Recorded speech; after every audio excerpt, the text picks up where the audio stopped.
So guys, I want to talk a bit more about the new knife, the new Catrina, whatever you want to call it, right? Because I feel like besides the knife itself, we are getting a development here which, if Riot continues to go down this path, could be really nice, especially for Valorant skins. Because first of all, people actually seem to like this knife a lot, right? If there's anything to like about this collection, if there's one thing to pick out of this collection, it would be the Catrina.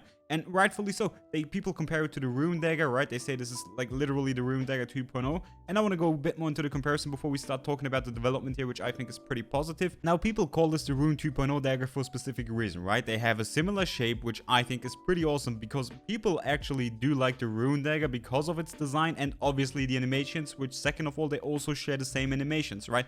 Even the custom right-click animation, which I think was pretty special for a Battle Pass knife, it's also present on the new Catrina. So we literally now get a nice alternative with the Catrina to one of the best knives in the game, arguably, right? The Ruin Dagger. So I think it's a pretty positive outcome here with this collection, even though if it's only the knife. Yet people are giving this knife some hate, right? And they do that mainly by comparing the new knife to the Ruin Dagger by saying, well, the Ruin Dagger was part of a Battle Pass, right? It only cost $10, so it's pretty cheap, and it has all the things that the Catrina has already for a way cheaper price. So why should people that have the Ruin Dagger buy this knife? Which, from a point of view in which you just want to save some money, is kind of understandable, but I still think it's the wrong take here, mainly because you guys know Valorant pricing, especially when it comes to knives, right? We have so many knife skins in Valorant which are priced at a premium skin level, which definitely don't deserve the price tag. I mean, I'm gonna give you guys a few examples here, right? The Nebula knife, for example, which is literally just a reskin of the default knife, priced at 3,550 Valorant points, and the same goes for the Ego knife, for example, also just the default knife priced at 3,550 Valorant points.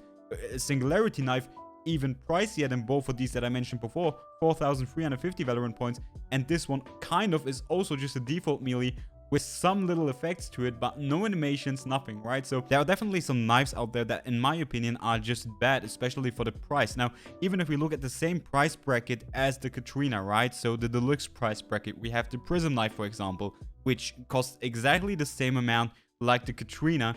And, you know, I feel like I don't even need to talk about this too much because it's obvious, right? We again have a default knife, which is just a recolor, right? We don't have any custom animations, nothing. So even though we have the Ruin Dagger as a cheap Battle Pass skin, it is nice to see that we finally get a pretty awesome knife, in my opinion, a top tier knife priced at a deluxe pricing. So 2,550 Valorant points. It's pretty nice to see this. We never had something like this in Valorant where we get a knife like this with custom animations and awesome design, and even small things like the custom right click animation for a price of 2,550 Valorant points.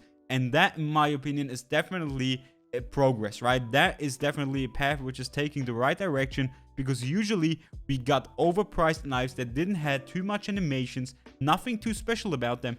Now with the Catrina, we finally have something, and I feel like we should appreciate this, especially people who don't even have the Ruin Dagger. This is a nice way to get something similar at a pretty reasonable price, because let's be real here, this knife could have easily had a premium price tag, or even the 4,350 Valorant price tag, because that's what Riot does usually. And now they give us something awesome for a pretty cheap price if you compare this to other knives. So I feel like if they continue to take this path, this is definitely good for Valorant skins. We get nice alternatives which are definitely set at a reasonable price, which I definitely do like. But you guys let me know what you think about this. As always, thank you so much for watching. I really hope you guys enjoyed this video, and yeah, I'll catch you guys on the next one.